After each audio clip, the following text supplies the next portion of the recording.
Hello student, this is chapter 2 of history class 8 from trade to territory.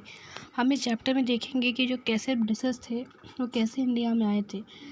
जब Britishers India में आए थे तो उनका सिर्फ था कि वो यहाँ पे ट्रेड करेंगे, बिजनेस करेंगे, ठीक है। कोई राज वगैरह नहीं बनाएंगे, कोई अपना शासन नहीं करेंगे, ऐसा उनका नहीं था। लेकिन कैसे वो बिजनेस करते करते पूरा राज करने लगे यहाँ पे पूरा इंडिया पे, इस चीज़ के बारे में चैप्टर में पढ़ेंगे। तो कैसे कंपनी ने अपने पावर को इस्टेब्लिश किया, आइए देखते हैं। तो जब ब्रिटिशर्स यहाँ पे आए थे फर्स्ट टाइम करने के लिए अपना ट्रेड बिजनेस, तो औरंगजेब उस टाइम लास्ट मुग़ल एम्परर थे, ठीक है।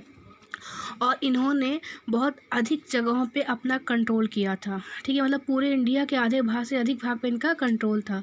और इनके डेथ के बाद जो बहुत सारे मुग़ल गवर्नर्स थे, जिनको सूबेदार भी कहा जाता था, बड़े बड़े ज़मींदार थे, वो क्या कि कुछ समय तक अपना अधिकार जमाने की कोशिश तो किए, लेकिन औरंगजेब के मरने के बाद इनका अधिकार जो था वह कम होता गया, ठीक है। अब डेली बहुत अधिक समय तक ही बहुत इफ़ेक्टिवली सेंटर में या बहुत इफ़ेक्टिवली लोगों ने उस पर शासन नहीं कर पाए।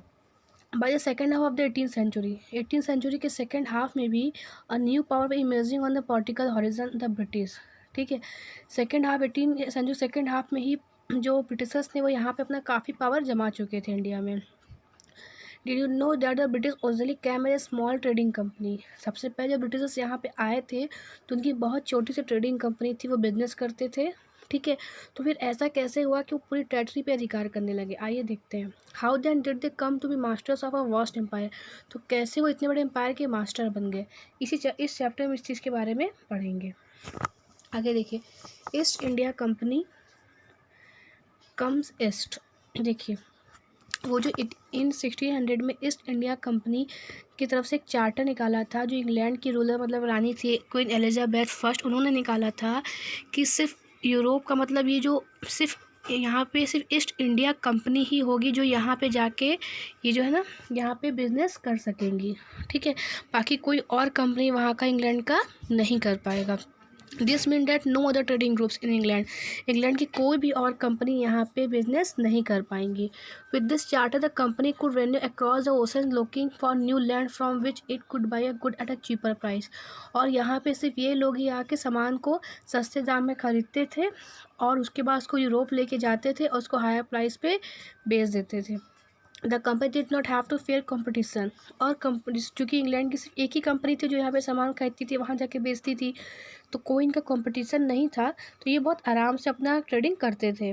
Mercantile trading companies in those is made profit primarily by excluding competition so that they could buy cheap and sell dear, ठीक है। होता ये था कि धीरे धीरे ये इंग्लैंड को तो मना कर पाए, लेकिन डच पुर्तगाल जो थे और देश से, वहाँ से लोग तो यहाँ पे आके बिजनेस कर ही रहे, ट्रेडिंग कर ही रहे थे। मान लीजिए कोई सामान के लिए इंग्लैंड वाले 20 रुपीज़ दे रहे हैं, तो कुछ डच वाले 21 दे दिया, कोई पुर्तगाल वाले 25 दे दिए। तो उससे क्या होता गया कि यहाँ का जो कंपटीशन था पहले तो नहीं था, लेकिन धीरे धीरे जब इंग्लैंड से ना पुर्तगाल और डच के लोग आने लगे तो एक कंपटीशन बढ़ने लगा था। The royal charter highway could not prevent other European power. मैंने बताया ना कि जो रॉयल चार्टर बनाया गया था वह अदर यूरोपियन पावर को यहाँ पे एंट्री करने से रोक नहीं सकता था। By the term the first English ship sailed down the west coast of Africa around the Cape of Good Hope and cross the Indian ocean. The Portuguese has already, Britishers के यहाँ आने के पहले डच और Portuguese यहाँ पे आ चुके थे, ठीक है। India and had there base in Goa, ठीक है। और जो ये पुर्तगीज़ थे इनका बेस कहाँ पे था, इनका सब कुछ कहाँ पे था, गोवा में था। इनफैक्ट जो वास्को डिगामा था एक पुर्तगाल का एक्सप्लोरर, उसने ही सी रूट इंडिया में सर्च किया था, ठीक है, 1498 में, जो पुर्तगाल से आया था, तो उसी ने सी रूट की खोज की थी। By the early 17th century, और 17th सेंचुरी के अर्ली में भी जो डच थे वो एक्सप्लोरिंग द पॉसिबिलिटीज़, तो यहाँ पे आराम से वो पहले ही जो ट्रेडिंग कर रहे थे। Soon the French traders arrive on the scene, ठीक है। उसके बाद कौन आ गया, फ्रेंच भी आ गए। मतलब ब्रिटिशर्स के पहले यहाँ डच, पुर्तगाल और फ्रेंच आ चुके थे, लेकिन इंग्लैंड के जो थे सिर्फ एक ही कंपनी, ईस्ट इंडिया कंपनी ही आई थी, इसलिए उनको कंपटीशन, मुझसे तो प्रॉब्लम नहीं होती थी वहाँ जाके सेल करने में, सामान को बेचने में, लेकिन इंडिया से यहाँ बाई करने में, ख़रीदने में बहुत प्रॉब्लम होती थी, ठीक है, क्योंकि यहाँ पे बहुत लोग थे जो अधिक अधिक पैसे दे के सामान खरीदने को तैयार थे। The problem was that all the companies were interested in buying. Problem ये थी कि सभी कंपनीज की इंटरेस्टिंग जो था वो एक ही सामान खरीदने का था, जो फाइन क्वालिटी का कॉटन था और सिल्क था, जो इंडिया में इसका बहुत बड़ा मार्केट था और लोग इसको यूरोप में ले जाके बेचते थे। पेपर, क्लोथ्स, मतलब और जो अधिक चीज़ें यहाँ बेची जाती थी या मतलब यहाँ से खरीदी जाती थी भारत से, वो है पेपर, क्लोव्स, कार्डामोम एंड सिनामोन। मतलब ये चीज़ें थी जो स्पाइसेस कुछ खरीदी जाती थी इंडिया से सिल्क और कॉटन के बाद।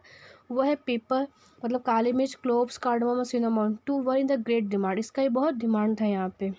जो केरला है हमारे यहाँ, ये स्पाइसेस के लिए बहुत फेमस है, ठीक है। तो and this reduce the profit it could be earn. और यहाँ पे ये सस्ते दामों में खरीद के वहाँ जाके अधिक दामों पे ये बेचते थे। The only way the trading companies could flourish में be rival competition.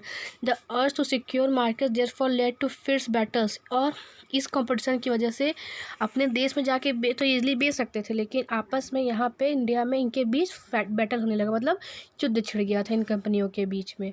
Through the 17 and 18 century they regularly sank each other ship. और 17-18 सेंचुरी में ये क्या करते थे कि जब ये शिप पे, मतलब कोई भी कंट्री, चाहे फ्रेंच या पुर्तगाल था या डच था या ब्रिटिशर्स थे, जब शिप पे अपने सामान रख के ले जाते थे तो जो दूसरी लोग होते थे वो उनके शिप को समुद्र में डुबा देते थे, ठीक है। और प्रिवेंटेड रिवर से फ्रॉम मूविंग विद सप्लाईज। और जो सामान जो ये लेके जाते थे उसको भी ये ख़राब कर देते थे। Trade was carried on with arms and trading post were protected through fortification. और फिर ये क्या करते थे कि जो लोग जिस जगह से सामान लेते थे, जैसे जिस इंडिया के जिस जगह से, तो वहाँ पे किले नुमा बनाने लगे। फोर्टिफिकेशन मतलब किले नुमा बना लिया कि वहाँ पे इनका सामान है, वहाँ आर्म्स भी रख दिए ये सुरक्षा के लिए। This effort to fortify settlements and carry on profitable trade also led to intense conflict with local rulers. और उसके बाद क्या हुआ कि जब भी अपना, अब भाई हमारे देश में कोई आके किला बना के रहेगा, अपना सामान रखेगा वहाँ पे, जो लोकल रूलर्स होंगे वो ऑब्जेक्शन करेंगे ना, तो उनमें भी कॉन्फ्लिक्ट हो गया था कि आप कैसे हमारे देश में आके हमारी जगह पे किला बना के अपना सामान रख सकते हैं। The company therefore found it difficult to separate trade from politics. और जो कंपनी थी ईस्ट इंडिया कंपनी, ये अपने कंपनी को पॉलिटिक्स से दूर नहीं कर पाई। तो देखिए आगे क्या होता है, अब आगे देखते हैं। तो बेटा ये फर्स्ट पार्ट है इस वीडियो का, तो यहीं पे कंप्लीट हुआ। नेक्स्ट पार्ट हम नेक्स्ट वीडियो में डिस्कस करेंगे।